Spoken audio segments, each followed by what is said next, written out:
Good evening, everyone. Time for another silver update. This is the 30-minute chart provided by netdania.com. You can click on the link below.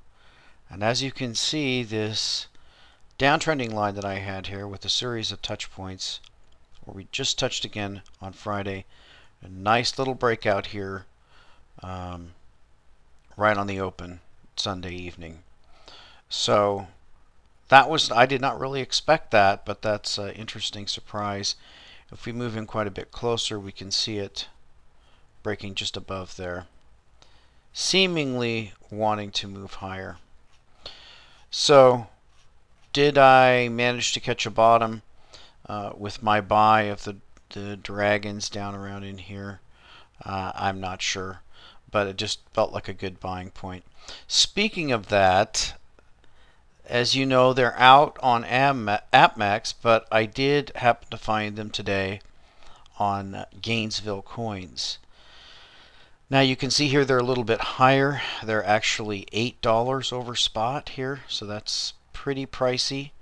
But for those who didn't get in and wanted to piggyback me, didn't get in on AppMax, you can get in on Gainesville. Now, I did try to determine how many are left, and I just put in a really big number, and I ended up getting this message saying that only a max of 1,500 can be purchased per order. So I can't say for sure whether or not that is just a max per order that they've set.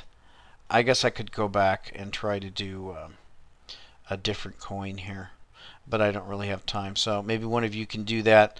They do have those Dragon half ounce over there at Gainesville, though. Over to the blog real quick. I've taken quite a bit of heat from people regarding this phony coney thing, and the last few posts on the blog have been on it. This story is an excellent story. It's an expose of AFRICOM. It comes from Siebel Edmonds' Boiling Frog blog, and that's a very good expose of the real reasons behind it. Here's a gal who's Ugandan herself and doesn't buy into it. And of course, this is the one that was the most controversial. An expose of Jason Russell, whom, as you all know, kind of lost his mind and ran around naked on a street corner, allegedly masturbating, and etc. So that remains to be seen how bad that was. But it is on film. You can watch this as an expose. Of course, the liberal left media is, of course, trying to cover for him. A lot of people have speculated, did his programming snap? I don't know.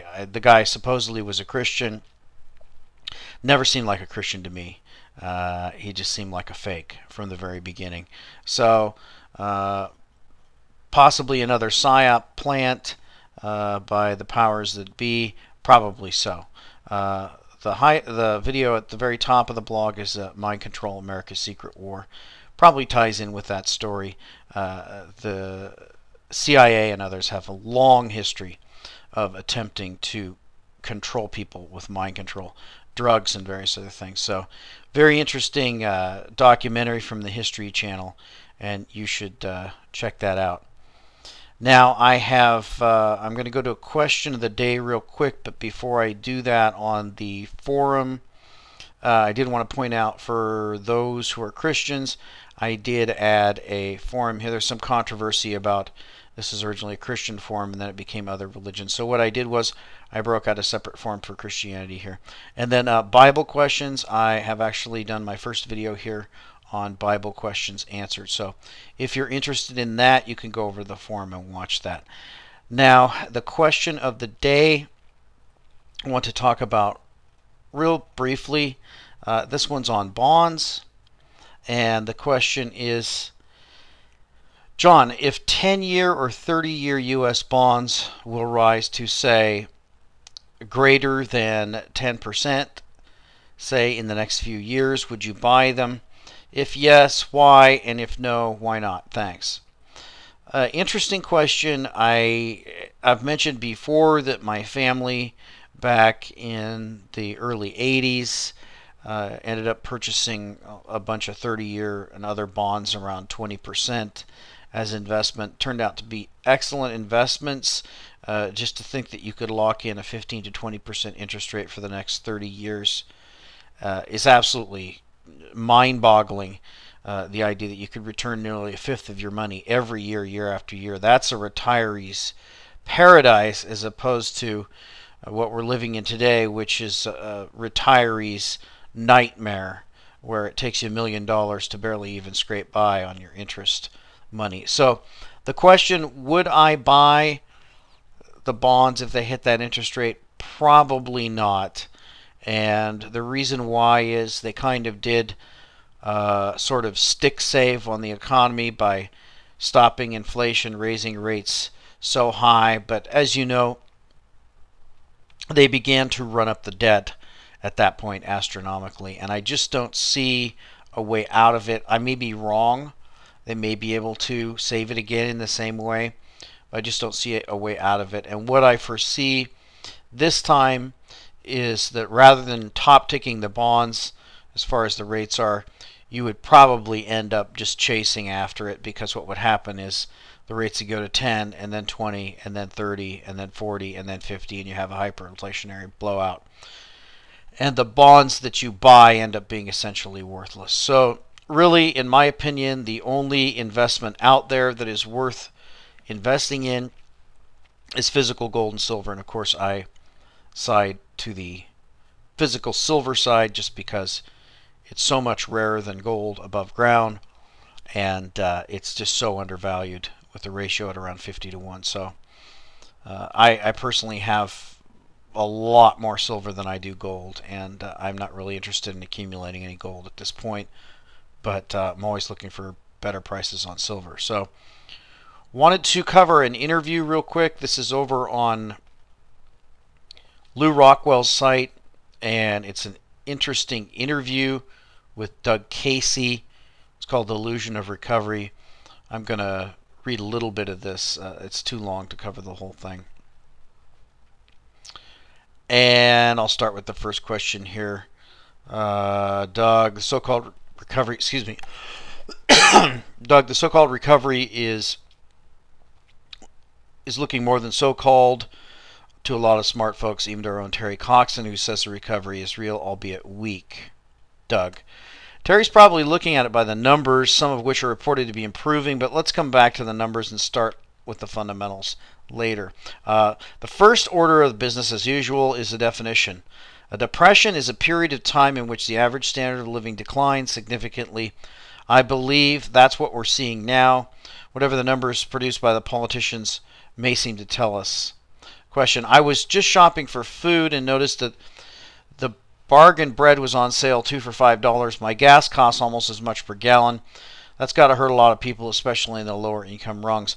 I don't need to ask. A number of family members just got a job that pays $12 an hour, about 3 times what I was making when I made working for the University Food Service back when I was in college, and it's not enough to cover his rent and basic bills. If his wife gets similar work, they'll make ends meet, but woe unto them if anyone in their family crashes a car or requires serious medical treatment. Doug, that's just what I mean. Actually, the trend towards both partners in marriage having to work really started out in the early 70s after Nixon cut all links between the dollar and gold in August of 1971. Before then, in the Leave It to Beaver era, the average family got by quite well with only the husband working. If he got sick or lost his job, the wife was a financial backup system. Now, if something happens to either one, the family is screwed. I think from a very long perspective, historians will one day see the 60s as the peak of American prosperity, certainly relative to the rest of the world, but perhaps even in absolute terms, even taking continued advances in technology into account. Maybe the '59 Cadillac was the bell ringing at the top of that civilizational market. My friend Mark Trotter, president of Everbank, was just telling me that the net worth of the median U.S. citizen is only $6,000. That's the median, meaning that half of the people have less than that. Most people don't even have enough stashed away to buy the cheapest new car without going into debt. It used to be that people bought cars out of savings with cash. Now they have to finance them over at least 5 years or lease them, which means they never ever have even that trivial asset, but a liability in the form of a lease. The bulk of the 49% below this guy don't even have that. With the concentration of wealth among the top 1%, Most of those below average have seriously negative net worth, at least compared to their earning capacity. In other words, the US, Europe, and other so-called first world countries are in a wealth liquidation cycle that will be as profound as it will be protracted. By that I mean that people are on average consuming more than they produce. That can only be done by living out of capital, consuming savings, or accumulating debt. For a time, this may drive corporate earnings up and give this dead man walking economy the appearance of returning health, but it's essentially, necessarily, and absolutely unsustainable. This is an illusion of recovery we're seeing, the result of our wrong-way Corrigan politicians continuing to encourage people to do the exact opposite of what they should do, which is, Doug, save. People shouldn't be getting new cars, new TVs, and new clothes. They should be cutting expenses to the bone. The Obama administration, just like the baby Bush administration before it, there really is no great difference between the evil party and the stupid party, and its minions in the US and its cronies around the world stubbornly stick to the bankrupt idea that economic growth is driven by consumption. This is confusing cause and effect. Healthy consumption follows profitable production in excess of consumption, resulting in savings, accumulated capital that can either be spent without harm or invested in future growth. Consumption doesn't cause an economy to grow at all. To paraphrase, it's productivity that creates wealth. Stupid. Now that is a very profound statement by Doug Casey.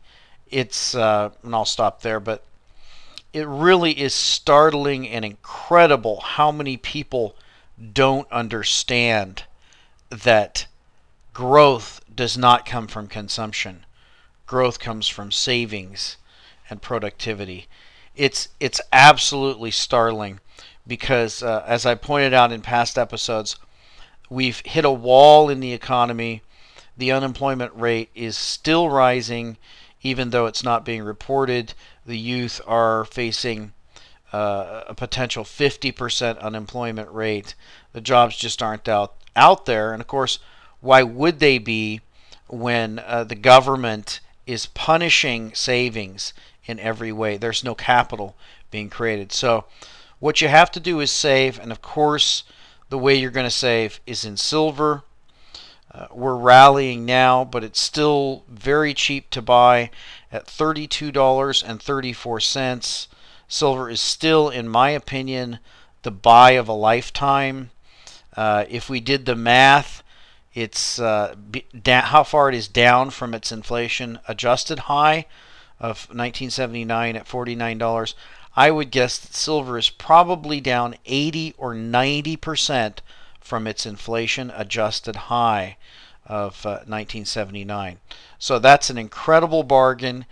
It needs to move at least tenfold just to get even to its historical high, and a tenfold move would put us at $300. So it's still time to keep stacking, and we'll talk to you next time.